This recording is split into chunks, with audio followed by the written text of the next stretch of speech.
अस्सलाम वालेकुम everyone, this is Nizamuddin Memon. और आज की इस वीडियो में हम डिस्कस करने वाले हैं डोमेन और रेंज को।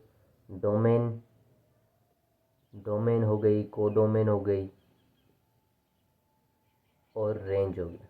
ठीक है, ये क्वेश्चन नंबर 3 से आगे इसी टाइप के क्वेश्चन हैं, मतलब डोमेन रेंज कोडोमेन के हवाले से क्वेश्चन हैं। तो सबसे पहले हम कॉन्सेप्ट समझ लेते हैं कि डोमेन कोडोमेन रेंज कहते किसको है। ठीक है, डोमेन को हम बाज़ दफ़ा इनपुट वैल्यू भी कह सकते हैं, ठीक है, या प्री इमेज कहते हैं, प्री इमेज। एप्सिसा भी कहते हैं, एप्सिसा की कोई स्पेलिंग होती है, एप्सिसा कुछ इस तरीके से होती है, ठीक है, डबल सी होती है मेरे ख्याल से, एप्सिसा। ये डोमेन के जो हैं वो नाम है, या वैल्यू ऑफ एक्स भी कह सकते हैं, value of x, first value जो होता है। तो इसके काफ़ी सारे नाम हैं, डोमेन हो गई, इनपुट वैल्यू हो गया, प्री इमेज हो गई, एप्सिसा हो गया, वैल्यू ऑफ एक्स हो गया। ठीक है, इसी तरीके से हमारे कोडोमेन या रेंज के भी नाम हैं। कोडोमेन और रेंज में थोड़ा सा फ़र्क है, वो मैं समझा देता हूँ, पर इनके नाम, अगर इसका इनपुट है तो ये होगा आउटपुट, अगर इसका प्री इमेज है तो इसका होगा इमेज, अगर इसका एप्सिसा है तो इसका होता है ऑर्डिनेट, इसका वैल्यू ऑफ एक्स कह रहे हैं तो ये होता है वैल्यू ऑफ वाई। जब हम एक्स वाई प्लेन पर किसी फंक्शन को ड्रा करते हैं तो जो डोमेन होती है वो एक्स एक्सिस होती है और जो रेंज होती है वो वाई एक्सिस होती है। अब आते हैं इस बात पे कि डोमेन कोडोमेन कोडोमेन और रेंज में फ़र्क क्या है। लेट सपोज अगर हमने ये डायग्राम सीखे थे पिछली वीडियोस में, याद है, तो अगर हमने 1 2 लिखा है मैंने और यहाँ पर लिखा है मैंने ए बी सी, ये सेट ए है या सेट एक्स भी कह सकते हैं, ठीक है, ये सेट बी है या सेट वाई कह सकते हैं, ठीक है। अब अगर मैंने 1 को मिला दिया सी के साथ और 2 को मिला दिया बी के साथ, ठीक है, तो इस साइड वाले सेट को तो हम डोमेन कहते हैं, इस साइड वाले सेट को हम कहते हैं डोमेन, बाकी इस साइड वाले सारे सेट को हम कहते हैं कोडोमेन। सारा सेट से मुराद जितने भी एलिमेंट्स इसमें लिखे हुए हैं, मसलन ए बी सी लिखा हुआ है, ठीक है, इसको हम कोडोमेन कहते हैं। पर जो रेंज होता है जिससे एरोज मिलें आके, किससे एरोज मिल रहे हैं, एक बी है और एक सी है, तो ये हमारी कहलाती है रेंज। बी और सी जो है हमारी क्या है, रेंज है। बाकी ए बी सी तीनों मिला के बनती है कोडोमेन। तो फ़र्क थोड़ा सा है, मतलब कोडोमेन और रेंज में क्या फ़र्क है, ठीक है। रेंज जो होता है बाज़ दफ़ा सबसेट होता है कोडोमेन का, मतलब छोटा हिस्सा होता है, ये कोडोमेन है, ये रेंज है। रेंज जो है वो छोटा हिस्सा है इसका, इस सेट का, मतलब ये बी और सी, ये दोनों सेट, दोनों एलिमेंट्स इसमें आ रहे हैं, तो ये जो होगा बी और सी वो छोटा हिस्सा होगा ए बी सी का। तो इस हवाले से हमने ये चीज़ें समझ ली कि डोमेन और कोडोमेन में फ़र्क क्या है। अब बाज़ दफ़ा कुछ फंक्शंस हमें मिलते हैं जिनकी हमें डोमेन और रेंज मालूम करनी होती है, या डोमेन, स्पेशली डोमेन ही सवाल होते हैं, या हमें डोमेन मिली हुई होती है उसकी रेंज मालूम करनी होती है। फ़र्ज़ करो रिस्ट्रिक्शन कहाँ पर आती है, अगर हमारे पास कोई फंक्शन आ रहा है एफ ऑफ एक्स बराबर है अंडर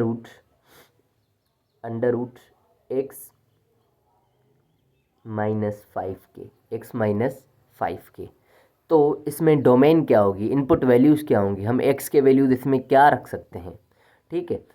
वो मालूम करने के लिए हमें क्या करना पड़ता है, ये अंडर रूट के अंदर जब भी फंक्शन आ जाए, अंडर रूट के अंदर जब भी फंक्शन आ जाए, तो हम अंडर रूट में कभी भी माइनस वाला नंबर नहीं चाहते, कोई भी नेगेटिव नंबर नहीं चाहते, क्योंकि जब भी नेगेटिव नंबर आ जाता है आपको पता है कि इमेजनरी नंबर इन्वॉल्व हो जाता है या इमेजनरी नंबर इंट्रोड्यूस हो जाता है, जिसको हम आयोटा वगैरह कहते हैं, ठीक है। अंडर रूट -1 जो है आयोटा की वैल्यू होती है, तो हमें ये अवॉइड करना है, हमें ये -1 नहीं चाहिए, ठीक है, मतलब नेगेटिव नंबर नहीं चाहिए। तो हम क्या करेंगे कि इसमें हम ये लिख सकते हैं कि x-5 greater than or equal to 0, या तो इसका टोटल आंसर x-5 जो भी अंदर वाला फंक्शन है उसको मैंने greater than or equal to 0 कह दिया, या तो 0 होगा या 0 से बड़ा बड़ा होगा, ठीक है। तो इससे कम नहीं हो सकता, इससे कम मतलब 0 से कम क्या होता है, -1, तो वो नहीं हो सकता। तो अब हमें डोमेन फाइंड आउट हो जाएगी कैसे, कि यहाँ पर लिखा हुआ है x-5 greater than or equal to 0, it means ये x, ये -5 उस तरफ जाएगा तो प्लस का हो जाएगा। तो हमें क्या चाहिए, एक्स के जो भी वैल्यूज़ हम रिप्लेस करेंगे या एक्स की जगह पुट करेंगे वो हमेशा ग्रेटर देन या बराबर होने चाहिए, ग्रेटर देन और इक्वल टू 5 होने चाहिए, या 5 से बड़े होने चाहिए या 5 होने चाहिए। लेट सपोज अगर हमने 5 रखा तो 5 माइनस 5 ज़ीरो आ रहा है, अंडर रूट में ज़ीरो आ जाए, अंडर रूट ज़ीरो आ जाए तो वो ज़ीरो के बराबर होता है, कोई भी प्रॉब्लम नहीं हो रहा। ठीक है, तो हम अगर यहाँ पर 6 लिखते, 6 माइनस 5, सॉरी इससे छोटा लिखते, 5 से छोटा लिखते, 5 से छोटे से मुराद अगर मैं 4 लिख देता तो 4 माइनस 5 आ रहा है -1, तो यहाँ पर -1 आ गया, तो हमें ये चाहिए ही नहीं, अंडर रूट में नेगेटिव नंबर नहीं चाहिए, तो इस वजह से हमने ये वाली इनइक्वलिटी यूज़ की है ताकि हमें डोमेन का आसानी से पता लग सके। तो जब भी अंडर रूट इन्वॉल्व हो जाए तो आपको इस चीज़ का ख्याल रखना है। ठीक हो गया। उसके बाद अगर हमारा फंक्शन आता है 1/x माइनस या x+2 के बराबर, 1/x+2 के बराबर। अब फंक्शन में डिनोमिनेटर आ गया है और डिनोमिनेटर में हमारा जो है वेरिएबल इन्वॉल्व है x। अब हम x की जगह पे क्या नहीं लिख सकते, जब भी फंक्शन फ्रैक्शन में आ जाए तो फ्रैक्शन में हमें ख्याल करना होता है कि नीचे कभी भी ज़ीरो ना बने, डिनोमिनेटर में कभी भी ज़ीरो ना बने, क्योंकि किसी भी नंबर को हम ज़ीरो से डिवाइड नहीं कर सकते। 1 को 0 से डिवाइड नहीं कर सकते, अनडिफाइंड आएगा, आपको कैलकुलेटर भी आंसर नहीं बताएगा। ठीक है, अनडिफाइंड को बाज़ दफ़ा हम इन्फिनिटी बोलते हैं। ठीक है, या कोई भी नंबर हो, 5 को हम 0 से डिवाइड नहीं कर सकते, किसी भी नंबर को हम 0 से डिवाइड नहीं कर सकते। तो हमें ख्याल रखना होगा कि नीचे वाले फंक्शन में कभी 0 ना बने। तो हम क्या करेंगे, x+2 को यहाँ पर लिखेंगे ग्रेटर देन 0। x+2 को क्या लिखेंगे, ग्रेटर देन 0, या हम यूँ लिख सकते हैं कि x+2 does not equals to 0, ये सही रहेगा, x+2 does not equals to 0। तो हम क्या करेंगे, ये प्लस का 2 उस तरफ जाएगा तो किसका हो जाएगा, -2 हो जाएगा। अब यहाँ पर रिस्ट्रिक्शन आ गई कि इस फंक्शन में हम -2 नहीं लिख सकते वरना 0 आ जाएगा। अगर मैंने -2 लिख दिया, -2 + 2 ख़त्म हो जाएगा, -2 + 2, ये प्लस का 2 माइनस का 2 ख़त्म, 0 आ गया। तो हम फंक्शन में -2 नहीं पुट कर सकते, बाकी सारे रियल नंबर पुट कर सकते हैं। तो इस फंक्शन की जो डोमेन होगी वो रियल नंबर्स होगी, but x does not equals to -2, ये हम लिखेंगे किसमें, इसकी डोमेन में। ठीक हो गया। और इस फंक्शन की जो ऊपर वाला फंक्शन हमने लिखा है इसमें हम क्या लिखेंगे कि डोमेन जो होगी हमारी, डोमेन जो होगी वो x is greater than or equal to 5 होगी। बस इस तरीके से लिखेंगे, क्योंकि हम इसमें नेगेटिव नंबर पुट नहीं कर सकते या इससे पीछे नहीं पुट कर सकते। पर ये -2 जो है, ठीक है, -2 से पीछे भी नंबर्स पुट कर सकते हैं, मतलब -3 पुट कर सकते हैं इसमें, -3 + 2 आंसर आएगा -1, कोई भी प्रॉब्लम नहीं हो रहा है यहाँ पर, तो हम पुट कर सकते हैं। तो रिस्ट्रिक्शन सिर्फ और सिर्फ -2 पर है। ठीक है, तो हम क्या करेंगे, नीचे वाले डिनोमिनेटर को x+2 does not equal to 0 लिख देंगे। यहाँ पर कोई भी नंबर हो, कोई भी मतलब वैल्यू हो, वो आप इस तरीके से लिखेंगे तो वो वाला नंबर, उसको छोड़ के बाकी सब वैल्यूज़ पुट कर सकते हैं, नेगेटिव हों पॉजिटिव हों। ठीक है, तो हम सब वैल्यूज़ पुट कर सकते हैं। तो ये था थोड़ा सा इंट्रोडक्शन डोमेन का, कि डोमेन हम किस तरीके से फाइंड करते हैं। ठीक है, बाकी अब अगर हमारे पास फंक्शन कोई इस ऐसी रिस्ट्रिक्शन इस टाइप की दो ही होती हैं। ठीक है, या तो फंक्शन में अंडर रूट इन्वॉल्व हो जाए या तो फंक्शन में डिनोमिनेटर इन्वॉल्व हो जाए। अगर हमारा फंक्शन सिंपल सा लिखा हुआ है 3x+2, तो इसमें कोई भी रिस्ट्रिक्शन नहीं है, इसमें कोई ऐसा वैल्यू नहीं है जो हम रिप्लेस करें और फंक्शन में कोई गड़बड़ आ जाए, कोई नेगेटिव नंबर आ जाए अंडर रूट में, कोई डिनोमिनेटर में 0 बन जाए। इसमें डिनोमिनेटर भी नहीं है, अंडर रूट भी नहीं है, हम इसमें सारे नंबर पुट कर सकते हैं। तो इसकी जो डोमेन होगी वो होगी रियल नंबर्स, रियल नंबर्स। ठीक है, तो इस तरीके से हम ये डिसाइड करते हैं। अब हमारे पास क्वेश्चन नंबर 3 है, उसको एक पार्ट यहाँ पर कर लेते हैं इसका। ठीक है, वीडियो तो काफ़ी लंबी हो गई है, पर अब question number 3 part number A है। A function F is defined by, function लिखा हुआ है इस तरीके से, F of F such that X tends to 4x+2, function हमारे पास ये है।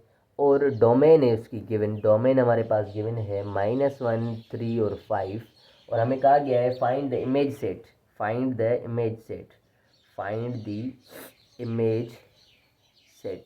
इमेज सेट क्या होगा हमें वो मालूम करना है।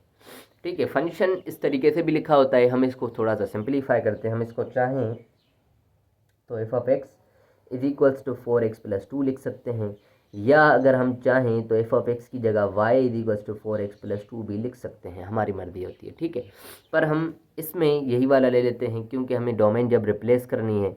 अच्छा, इमेज सेट जो होता है मतलब आउटपुट वाला सेट हमें मालूम करना है, या रेंज हमें मालूम करनी है। इमेज भी कह सकते हैं, रेंज भी कह सकते हैं, आउटपुट वैल्यूज़ भी कह सकते हैं। तो हम क्या करेंगे, जो पहला वैल्यू है -1 वो हम इस फंक्शन में रिप्लेस करेंगे।